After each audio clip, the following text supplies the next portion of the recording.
Hello friends, Ram net GRF channel में आपका स्वागत है। इस चैनल पर हम एनटीए नेट पेपर 1 और पेपर 2 दोनों की तैयारी करवाते हैं, वो भी एक सिस्टेमेटिक तरीके से। पेपर 2 है हमारा हिंदी साहित्य। तो आज इस वीडियो में हम डिस्कस करेंगे जो हमारा पेपर 1 है उसकी फर्स्ट यूनिट टीचिंग एप्टीट्यूड, उसके आज हमें इम्पोर्टेंट एमसीक्यूज़ करेंगे। इससे पहले मैंने 20 एमसीक्यूज़ करवाए हैं पहली क्लास में, तो ये हमारी क्लास दूसरी है।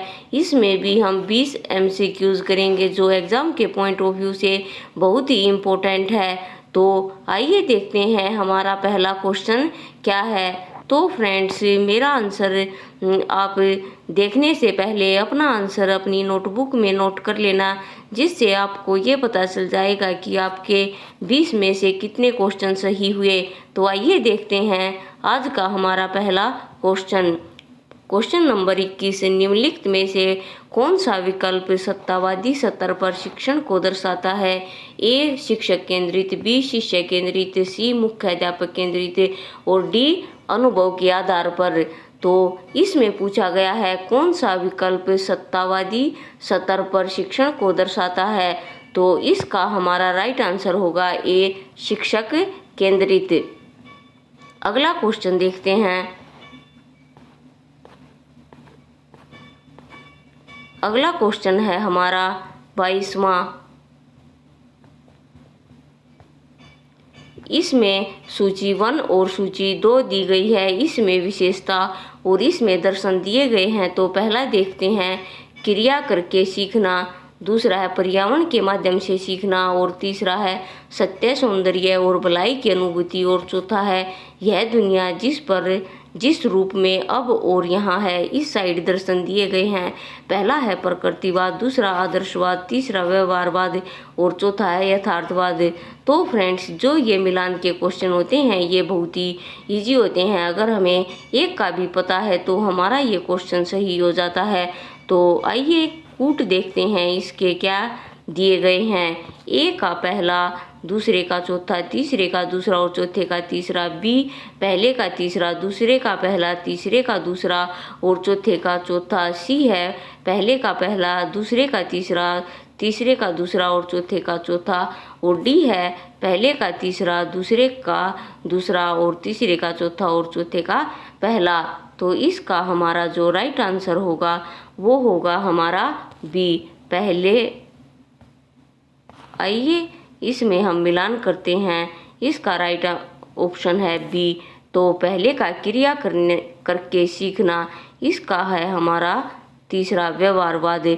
उसके बाद पर्यावरण के माध्यम से शिक्षा, दूसरे का है हमारा पहला प्रकृतिवाद नेचुरलिज्म। उसके बाद है तीसरा सत्य, सौंदर्य और भलाई की अनुभूति, इसका है दूसरा आदर्शवाद। और लास्ट हमारा बचता है चौथा यह दुनिया जिस रूप में अब और यहाँ है। तो इसका हमारा होगा यथार्थवाद, चौथे का चौथा यथार्थवाद। तो ये सब आप ध्यान रख लेना, इनसे भी कई बार एग्जामिनर क्वेश्चन पूछ लेता है। तो अगला क्वेश्चन देखते हैं।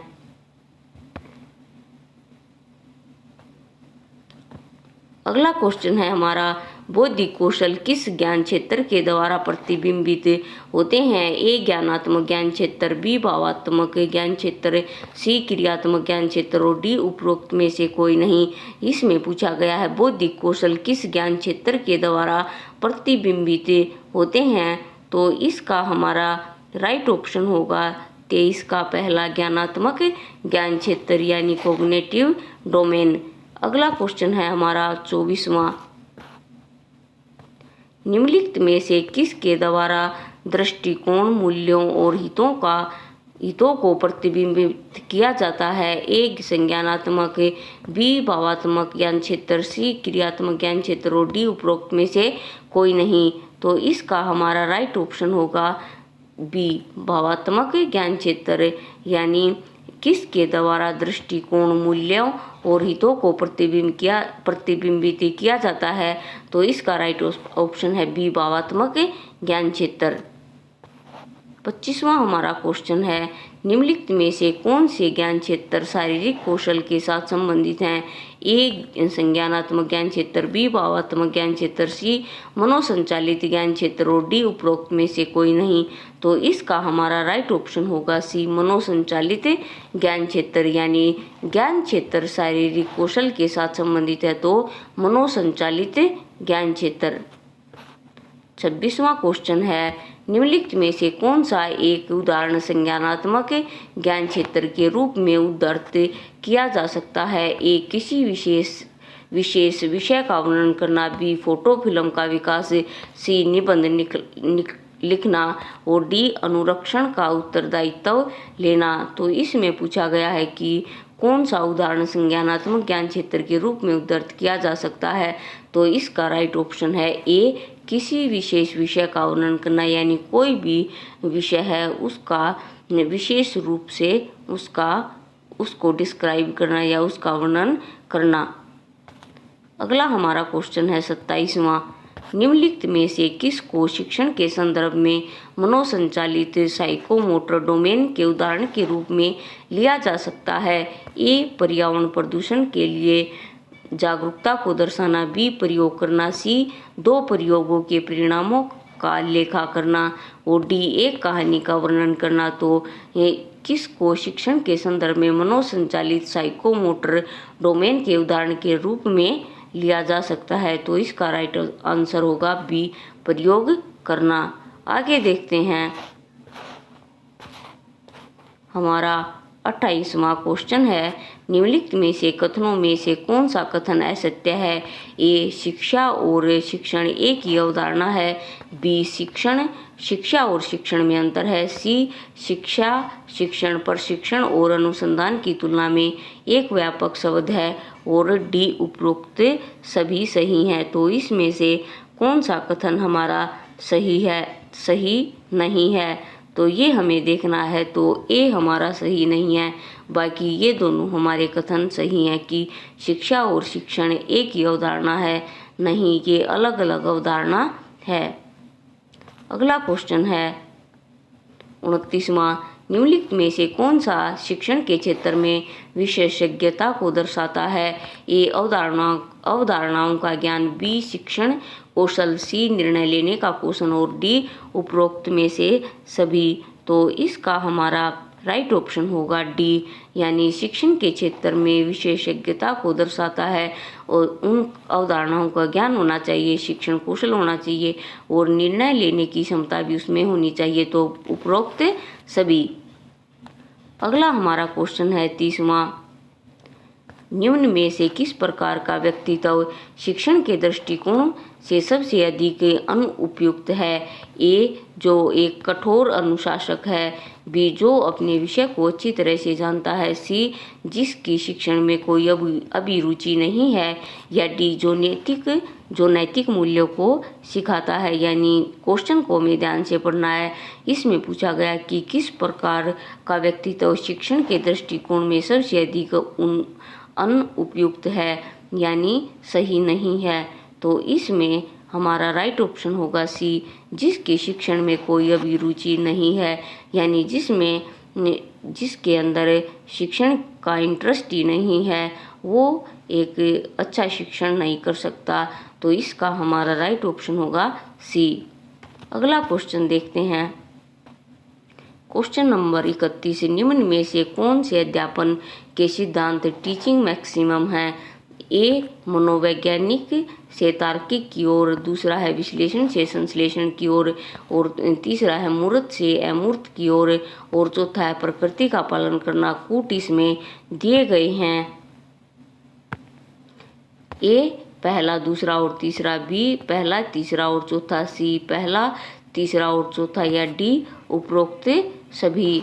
तो इसका हमारा जो 21 है, इसका हमारा राइट ऑप्शन होगा डी सभी, यानी मनोवैज्ञानिक से तार्किक की ओर, विश्लेषण से संश्लेषण की ओर, मूर्त से अमूर्त की ओर, प्रकृति का पालन करना, ये सभी हमारे राइट ऑप्शन हैं। तो फ्रेंड्स, अगला हम क्वेश्चन देखते हैं 32, निम्नलिखित में से कौन सा विकल्प विश्लेषण यानी एनालिसिस के अर्थ को दर्शाते हैं? पहला है संघटक भाग में एक समस्या का हल ढूंढने की क्षमता, बी संघटक भागों का संयोजन करना, सी दोनों ए और बी और डी उपरोक्त में से कोई नहीं। तो 32 का हमारा राइट आंसर होगा ए संघटक भाग में एक समस्या का हल ढूंढने की क्षमता करना, यानी विश्लेषण एनालिसिस करना। एक प्रॉब्लम है तो उसका डीपली हम विश्लेषण करेंगे और उसका जो सलूशन है उसको ढूंढने की कोशिश करेंगे। तो एनालिसिस से संघटक भाग में एक समस्या का हल ढूंढने की क्षमता। अगला क्वेश्चन है 33वां, निम्नलिखित में से कौन से शब्द कक्षा शिक्षण में विषय वस्तु को सरल ढंग से प्रस्तुत करने के नियमों के लिए प्रयुक्त किए जाते हैं? ए शिक्षण विधि, बी शिक्षण सिद्धांत, सी शिक्षण तकनीक और डी शिक्षण रणनीति। तो इस क्वेश्चन में पूछा गया है कि वे कौन से शब्द कक्षा शिक्षण में विषय वस्तु को सरल ढंग से प्रस्तुत करने के नियमों के लिए यूज किए जाते हैं। तो इसका हमारा 33वें का राइट आंसर होगा हमारा बी शिक्षण सिद्धांत, यानी टीचिंग मैक्सिमम। ये जो शिक्षण है उसको सरल बनाने के लिए इनका यूज किया जाता है। अगला हमारा क्वेश्चन है 34वां, निम्नलिखित में से कौन सा विकल्प शिक्षक को कम विद्यार्थी वाली कक्षा में शिक्षण को अधिक प्रभावी बनाने के लिए प्रयोग में लाना चाहिए? ए अधिगम संबंधित समस्याओं की पहचान, बी छात्रों पर व्यक्तिगत ध्यान देना और डी अनुदेशन को छात्रों के बीच विभिन्नताओं को ध्यान में रखकर बनाना, या डी उपरोक्त सभी। तो इसका हमारा राइट ऑप्शन होगा डी उपरोक्त सभी। अगला क्वेश्चन है हमारा 35।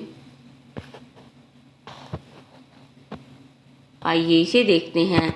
निम्न में से शिक्षण सन व्यवसाय के प्रारंभ में सबसे महत्वपूर्ण एकल कारक कौन सा है? ए शिक्षक की सराहनीय अकादमिक पृष्ठभूमि, बी संचार कौशल, सी शिक्षक को अपना व्यक्तित्व और क्षमता को कक्षा और छात्रों से संबंधित करना, या डी आयोजन क्षमता। तो इसका हमारा राइट ऑप्शन होगा सी शिक्षक को अपना व्यक्तित्व और क्षमता को कक्षा और छात्रों से संबंधित करना। अगला क्वेश्चन है 36वां, निम्नलिखित में से कौन सा कथन प्रभावी शिक्षण के संदर्भ में सही है? ए कक्षा में अनुशासन बनाए रखना, बी शिक्षकों की निष्कपटता और सी है शिक्षकों द्वारा छात्रों को सीखना और समझाना, और डी है शिक्षक की शिक्षण में अभिरुचि। तो प्रभावी शिक्षण के संदर्भ में जो सबसे सही हमारा ऑप्शन है वो है सी शिक्षकों द्वारा छात्रों को सिखाना और समझाना। अगला हमारा क्वेश्चन है, ये क्वेश्चन भी हमारा मिलान वाला है। तो इस तरह के क्वेश्चन बहुत ईजी होते हैं। तो इसमें सूची 2 दी गई है, सूची 1 और सूची 2। इसमें दार्शनिक और इसमें दर्शन दिए गए हैं। पहला है टैगोर, दूसरा विवेकानंद, तीसरा महात्मा गांधी और चौथा है बौद्ध धर्म। पहला है सामंजस्यपूर्ण व्यक्तित्व का विकास, दूसरा कर्म का सिद्धांत, सी बालक सभी प्रकार की पुस्तकों से अधिक महत्वपूर्ण है, चौथा है योग शिक्षा का एक माध्यम और पांचवा है धर्म का सिद्धांत। आइए कूट देखते हैं। पहले का पांचवा, दूसरे का पहला, तीसरे का दूसरा और चौथे का चौथा। बी के ऑप्शन देखते हैं। पहले का तीसरा, दूसरे का चौथा, तीसरे का दूसरा और पांचवें का पांचवा। सी पहले का तीसरा, दूसरे का चौथा, तीसरे का पहला और पांचवें का दूसरा। डी देखते हैं। पहले का चौथा और दूसरे का दूसरा और तीसरे का पहला और चौथे का चौथा। तो इसमें हमारा जो राइट ऑप्शन होगा 37 का वो होगा हमारा सी। तो आइए इन्हें मैच करते हैं। सी हमारा राइट ऑप्शन है। पहले का है तीसरा टैगोर बालक सभी प्रकार की पुस्तकों से अधिक महत्वपूर्ण है, यह टैगोर ने कहा है। और दूसरे का है चौथा विवेकानंद, योग शिक्षा का एक माध्यम है। और तीसरा है महात्मा गांधी का पहला सामंजस्य व्यक्तित्व का विकास। और चौथा है हमारा इसका दूसरा बौद्ध धर्म यानी कर्म का सिद्धांत। तो ये क्वेश्चन भी इम्पोर्टेंट है और हमें यह याद रखना है। अगला क्वेश्चन हम देखते हैं। क्वेश्चन नंबर 38, यह किसने कहा है कि शिक्षा मानव निर्माण है और जो चरित्र निर्मित करती है, मन की शक्ति बढ़ाती है, ज्ञान का विस्तार करती है और जिसके द्वारा आदमी अपने पैरों पर खड़े हो सकते हैं? ए स्वामी विवेकानंद, बी गुरु रविंद्रनाथ टैगोर, सी स्वामी दयानंद सरस्वती या डी उपरोक्त में से कोई नहीं। तो इसका हमारा राइट ऑप्शन है ए स्वामी विवेकानंद ने कहा है कि शिक्षा मानव का निर्माण है और चरित्र निर्मित करती है, मन की शक्ति को बढ़ाती है और ज्ञान का विस्तार करती है, जिसके द्वारा आदमी अपने पैरों पर खड़े हो सकते हैं। तो इसका राइट ऑप्शन होगा ए स्वामी विवेकानंद। अगला हमारा क्वेश्चन है 39, निम्नलिखित में से कौन सी गतिविधियां शिक्षण प्रक्रिया में सबसे पहले आनी चाहिए? ए उद्देश्यों का निरूपण, बी शिक्षण अनुदेशन की योजना बनाना, सी छात्रों की रुचि के बारे में जानना या डी उपरोक्त सभी। तो 39 का हमारा राइट ऑप्शन होगा हमारा ए उद्देश्यों का निरूपण करना। अगला हमारा क्वेश्चन है और ये हमारा लास्ट क्वेश्चन है, क्वेश्चन नंबर 40, निम्नलिखित में से कौन से कथन प्रभावी शिक्षण में सम्मिलित हैं? ए शिक्षक सक्रिय होते हैं परंतु छात्र सक्रिय हो भी सकते हैं और नहीं, बी शिक्षक सक्रिय या निष्क्रिय हो सकता है परंतु छात्र सक्रिय होते हैं और सी शिक्षक और छात्र दोनों सक्रिय होते हैं और डी उपरोक्त सभी। तो प्रभावी शिक्षण में सम्मिलित कौन कौन से हैं? तो जो हमारा 40 है इसका राइट आंसर होगा सी, शिक्षक और छात्र दोनों की एक्टिव होने चाहिए, तब यह हमारा प्रभावी शिक्षण हो सकता है।